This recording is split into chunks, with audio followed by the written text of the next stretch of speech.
All right, welcome everybody to the CareerSource Network TANF webinar series. Today we are talking about and learning more about OSST basics, and we'll be focused on at a glance and desktop. And so I want to start off by first thanking all those who contributed to this presentation, and those folks include Kathleen Danclair from CareerSource Flagler Volusia, Trey Donaldson from CareerSource Escarosa, Rachel Paymer from CareerSource Research Coast, Jessica Mishler from CareerSource Flagler Volusia, Torniqua Owens from CareerSource North Florida, Regina Shedrick from CareerSource Suncoast, and Christine Sikora from CareerSource Flagler Volusia. Thank you all for coming today, and we'll go ahead and get this thing started. But before we do, just want to let everyone know we are recording this so that we can put this on YouTube later, and so that way those who couldn't attend can learn about what we covered today, having not been here. So without further ado, I'm going to turn this over to Rachel. Hello, my name, like Josh said, is Rachel Paymer. I'm the Welfare Transition and SNAP Program Manager in Region 20, which is CareerSource Research Coast. So I'm going to review the first portion of OSST Basics, which is the overview of the logging in process and the OSST desktop. This training module to Ray Donaldson, who's the WT SNAP Program Manager in Region 1, which is CareerSource Escarosa. Okay, ready? Ready, Josh? All right, hey, Rachel, and just Yeah. if anybody has any questions along the way, just raise your hand, and we'll be sure to address those questions as they come. That's it. Thank you. Okay, next slide. Ready? Yeah, thank you. Okay, so the OSST website address is listed on the top, which is osst.deo.myflorida.com. So OSST stands for the One-Stop Service Tracking System. So you're going to hear it called OSST, you're going to hear it called OSST. So OSST has both a client side and a case manager side. So the client side is on the left, and that's used by a participant during work registration, during the initial engagement process. And we will cover the client side in a future training module. Okay, so on the right side of the screen is where staff will log into the case manager side. So depending on your region, your username is typically provided to you from your IT department. If you select Forgot User ID, you'll be directed to contact your internal staff person responsible for this. So it's either your regional security officer or your IT department. And there's an example at the bottom on the left. However, if you forget your password, you don't have to contact anybody. You can actually just select Forgot Password and reset it yourself by answering security questions that you selected when you first logged into OSST. Next slide. Okay, so after entering your credentials, the OSST desktop opens. So I'm going to review the most important features of the OSST desktop and the sections that you'll use the most. So this is an example of the supervisor view of OSST desktop, which you can see because workload appears on the left. Next slide. This is an example of the case manager view. So as you see on the left, open cases and closed cases appears at the top, which is different than the supervisor view. Next slide. Okay, so now we're going to review the buttons. So we're going to start on the top left of this, on the top right of the screen. So first is logout, pretty self-explanatory. Next is the jump button. So you're going to use this. You're going to use this to locate a participant's OSST record. You'll be using this constantly. So in the center box, that pops up when you select jump. So when you're working with a client, the easiest way to look up a case is just asking them their social security number. The next box is the Florida case number. Occasionally, a client will know it, not always. But this number is also the RFA, which is the request for assistance number. It's assigned by DCF, and it's a 10-digit number that always starts with a 1. And the next one is the OSST ID. Program staff usually use this box most often to look up customers, clients' records. Okay, so the next one is back. This button works when you're in a client's record. So it's not going to work on this screen, but it's going to work when you're in a client's record. It takes you to your previous screen. The next is desk. So whenever you select the desk button, it will always take you right back to this screen. No matter where you are in OSST, you click desk, it takes you right back. And then finally, help, which it gives you a few OSST navigational clues. So, okay, next slide. Okay. Okay, so we're going to keep going down the list on the right. So the top is your the to-do list. So a to-do is notification of something that you need to address on your case, and it's also alerts or reminders created by you, the case manager. And we will cover to-dos later in a training module. So on the bottom, in the second little piece is an example of your daily to-do list or your alerts. So they're both reminders that you set. So you'll see there are ones that say personal, and then they're ones from the system generated, there are ones from DEO, there's ones from DCF, and they always show up on the day that you set as the due date. And sometimes you think they're not going to show up, but I promise you they do show up. Okay, the next slide. Okay, so this is participation search.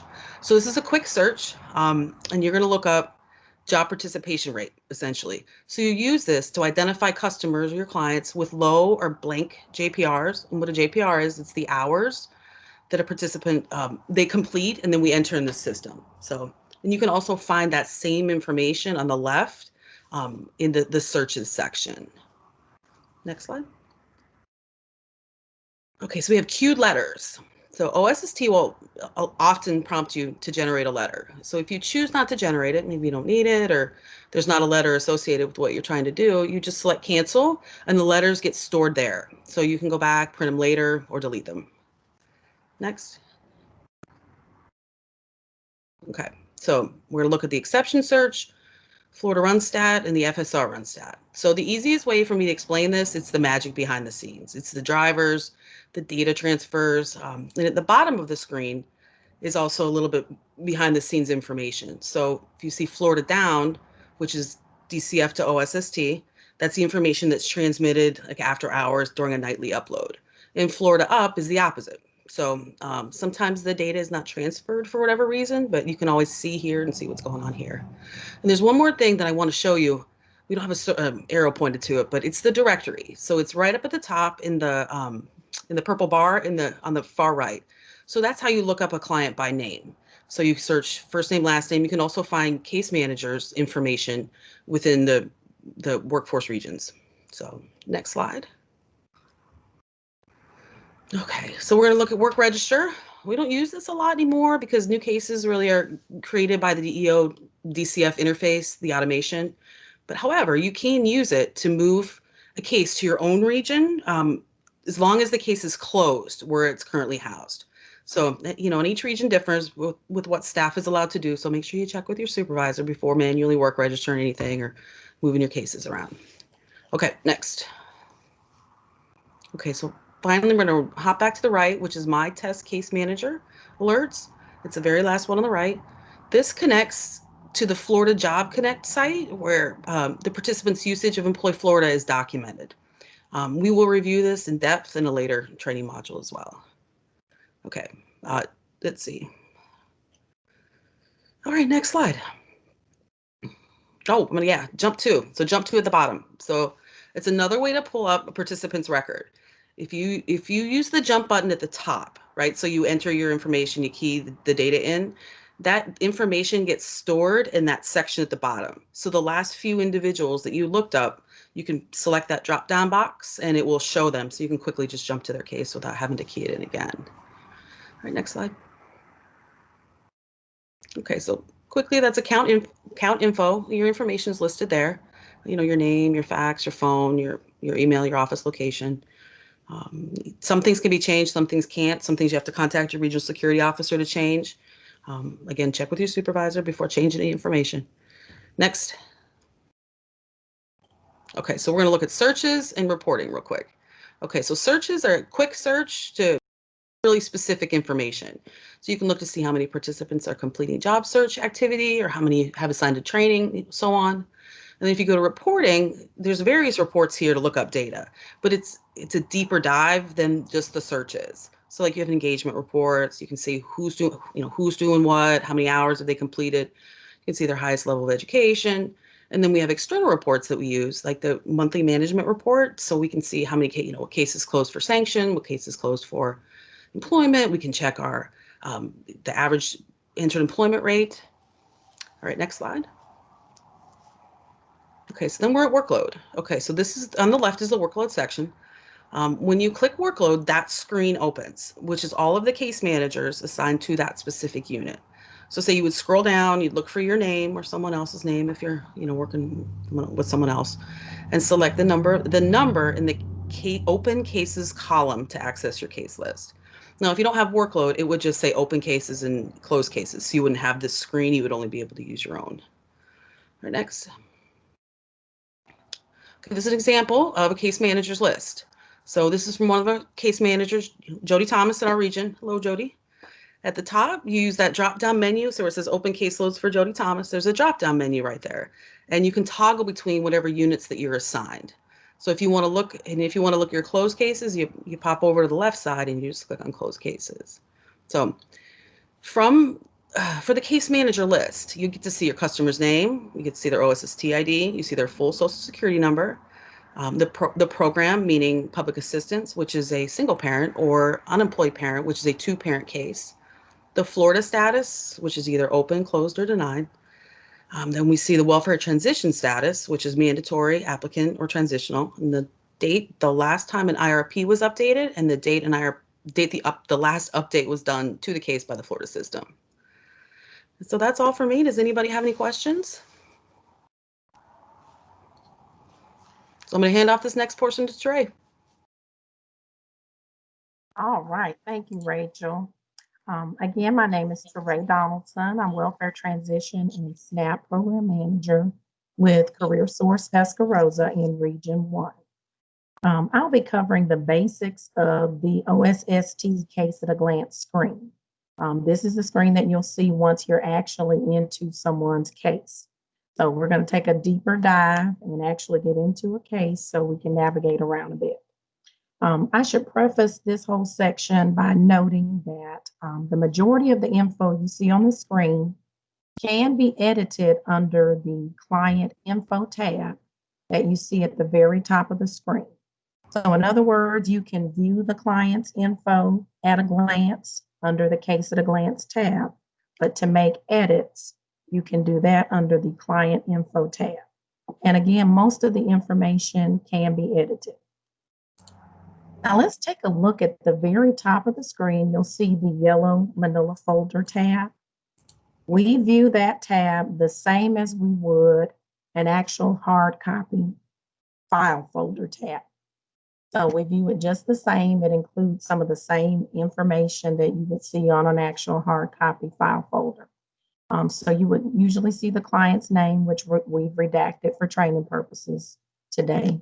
You'll see the case manager's name. You'll see the RFA or 10-digit case number, the Florida status to let us know if the DCF case is open or closed for cash and food stamps. You'll also see the OSST ID number, the OSST status, whether it's applicant, mandatory, or transitional.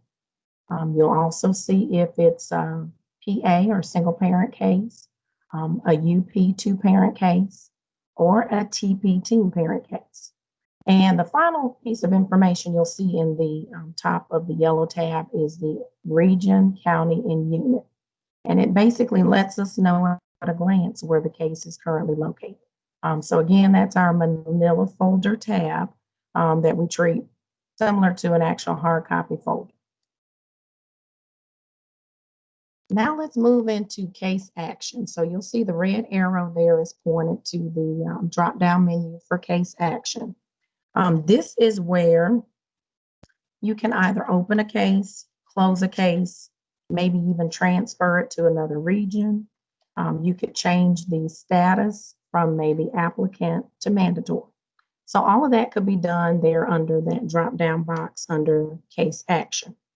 Now, we've all probably had that moment when we've accidentally clicked and changed the status to something we didn't quite want it to be. No need to panic. If a status is changed by accident, your supervisor or your regional security officer, depending on how your region's set up, they can log in and change or correct the status for you. So that is something that can be done. So again, that's our case action section under that drop-down menu where the red arrow is located. A little bit below that, you'll see the contact information section. So there's two sides to this. You'll see on the left-hand side, we've got the primary contact info, and we have the secondary contact info to the right. Primary info is usually what DCF has on file. This may not update until the case opens or until the DCF runs the driver or after the case is approved. The secondary info is what we at the local career source have on file. So just to kind of differentiate what you'll see in those two sections. Sometimes the addresses are the same. Then again, you may see two totally different sets of info. You may see two different addresses, different phone numbers, maybe even different email addresses. So this is something that we usually update at the first appointment. So the career source staff will go in under the secondary info tab. We'll update that under the client info tab and make any changes that need to be made. If a client reports a new address and we update it under secondary, we also have the option to check the box to use as the default address for mailing. So you'll find that's located under client info, that you have the option to select the address that we place on file under secondary for mailing. However, you must still advise your client to update their address with DCF, because DCF, of course, always needs to have the most current address for our clients. So I should mention that there. All right, and I believe that's it for that section. And just briefly under the demographic info, it's just as it implies. It includes. We got a question from Melissa Russ. Hi, Melissa. Good morning. Good morning. On the client info tab, maybe it's because of lack of training, but we've had some issues when we try to update it. It asks for the time limited. No matter what we put in there, it won't save. It just kind of locks out. Is there a way around that? We usually just enter some default info to bypass it. And I believe that's something that we were going to cover maybe in a later training, maybe expound on that a little bit. But yeah, I do know exactly what you're talking about. If you don't fill in every single line on that page, it will tell you that you're unable to save. So just fill in as much as you can to bypass it. Sometimes you have to go back and even verify some of the info that's already filled in. Maybe click yes here, no there, unknown in other areas. And then for the time, if you can go in and cross-check the DCF ARCA screen and manually count the months if you like to enter that info to bypass that screen. So you can, some people enter zeros for the months remaining, or others actually go in and manually count. But of course, you do have to enter something in order to get past that screen and save your update. Thank you. Okay, you're welcome. Thank you, Melissa. All right, so again, under demographic info, the date of birth, the gender, race, pregnancy status, all of that information is contained there in that section. I should mention that the pregnancy due date is a section that we actually do update quite frequently. You'll find that clients complete the initial assessment oftentimes and they'll indicate no, they're not expecting, but maybe by the time they make it to the initial appointment, they are. So we are able to go in under the client info tab and make that update. We're able to select yes, that the person is expecting, and we're able to even enter the due date. And once we enter and save, that allows us to even track that pregnancy. So as we're doing future follow-ups with that client, we can keep a handle on if any modification needs to be made to their IRP or case plan based on their pregnancy. All right, I believe that's it for this slide. So next slide.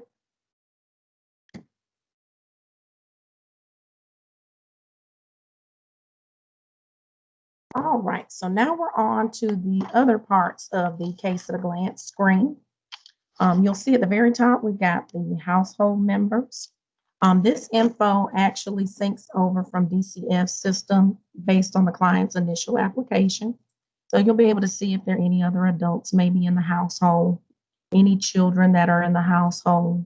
And of course, we use that information for making referrals for childcare to the Office of Early Learning. Below that, you'll see the veteran info section. This is actually very useful. Anytime we have a client that indicates that they are a vet or have previously served, we're able to connect them to veteran services at the local one-stop. And of course, as you know, our veterans do receive priority service. So this is actually a very useful tool for us in quickly identifying any vets that we may be working with. And below that, you'll see the OSST info section. Gives us some basic info on the participant's ID, the OSST status, whether they're applicant, mandatory, or transitional. It's also got some other info that you'll see there on the most recent DCF update, etc. And then below there, you'll see other important information. It's regarding selective service. I usually do not see this section filled in. I'm not sure if any of you that are on the call have ever seen that, but usually that's blank. Of course, if you did see some info there, I'm sure you can use it for whatever that may be useful to you for. All right, I believe that's it on that slide. So next slide.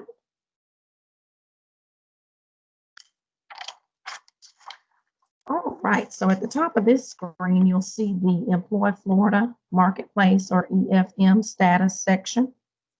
This section lets us know if the client is already registered in Employ Florida or with any other programs at our local one-stop. This allows us to coordinate services if needed. So if we do have someone that's maybe already registered in another program, we can coordinate to ensure that there is no duplication of service, etc. Below that, you'll see the cash assistance time limit info. This lets us know if and when the ARCA was updated. So that's DCF's time limit info under their ARCA screen. Basically, clients have 48 months lifetime limit on cash assistance. And this is the section where we can track that info. Now, I should mention that you can update this info in this section based on DCF's ARCA screen yourself. It does not auto sync from the Florida system to OSST. So just know that there's no auto sync. You're usually going to see this screen in each case appear just as it does here for training. It's usually no info there, and it's up to us to manually count the months listed in the IQCH screen in DCF system if we want to accurately reflect the number of months used and the number of months remaining. I should mention that only the 000 months are countable.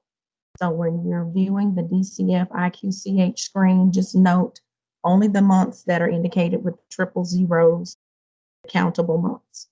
So for example, need for care or code 64 does not count.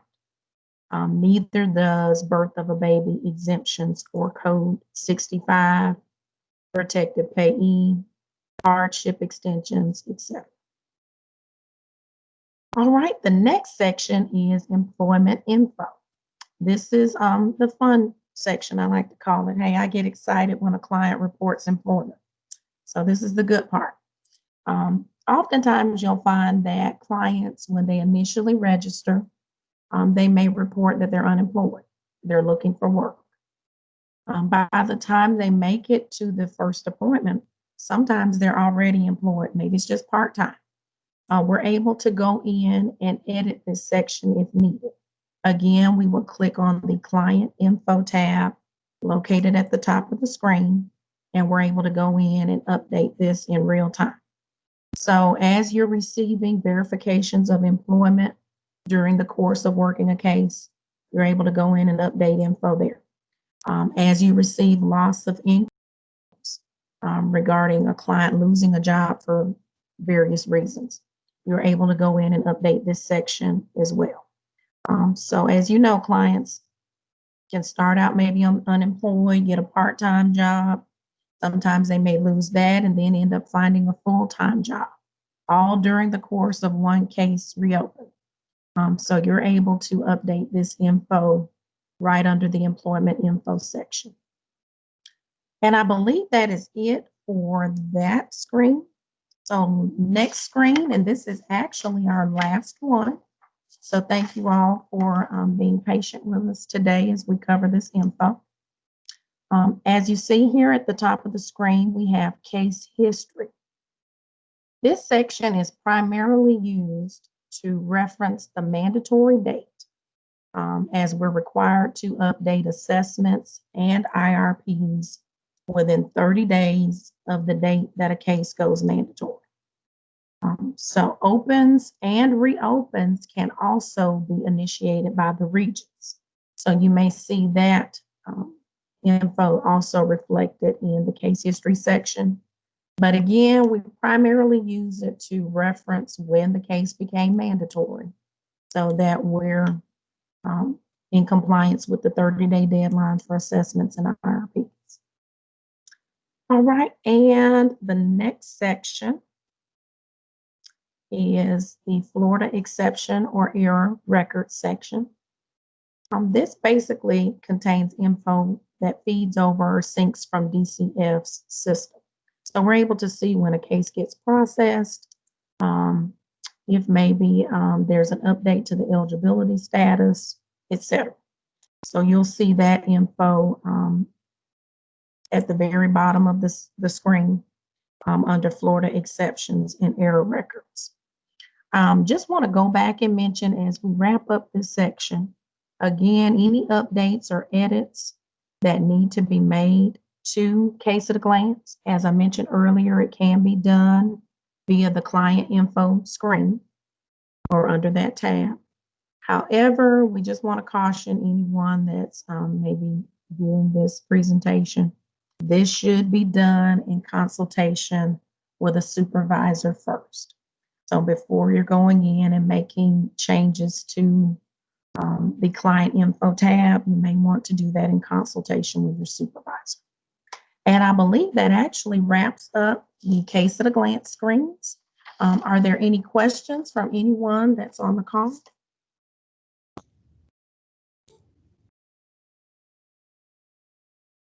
I don't see any hands raised just yet.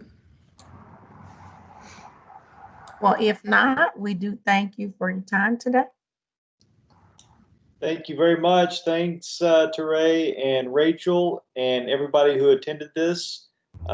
This has been recorded and we'll have it on our YouTube channel for any staff who you think might see value in going through these screens. And then we'll be having a part 2 of OSST coming up pretty soon. We'll let you know those dates as soon as we have those. But thank you all very much. You all have a great day. Thank you. Thank you. Thank you.